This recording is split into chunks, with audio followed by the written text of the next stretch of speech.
We begin with several new developments in the war in Ukraine, now in its fifth day at this hour. The first direct peace talks are being held between Ukraine and Russia. Delegates from both sides travel to an undisclosed location on the border of Belarus. Here in New York City, the UN General Assembly opened an emergency session calling for peace.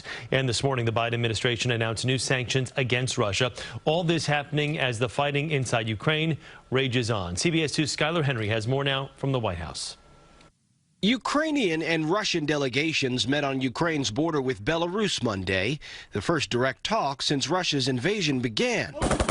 The war on the ground continues. Ukraine's military says Russian forces have slowed their offensive after suffering heavy losses. Russia continues its assault on Ukraine's largest cities of Kyiv and Kharkiv.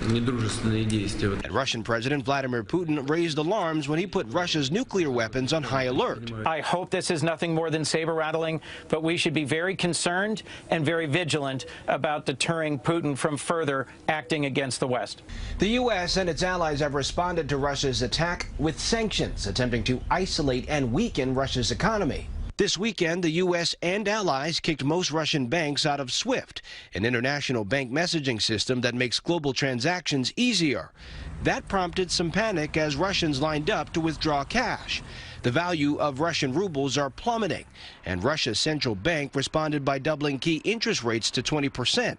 This morning, the Treasury Department announced new sanctions targeting Russia's central bank. The move blocks it from doing transactions in U.S. dollars. Skyler Henry, CBS News, the White House. And Switzerland is setting aside its tradition of neutrality, saying it will freeze Russian assets in the country. The sanctions will be in line with those already adopted by the European Union.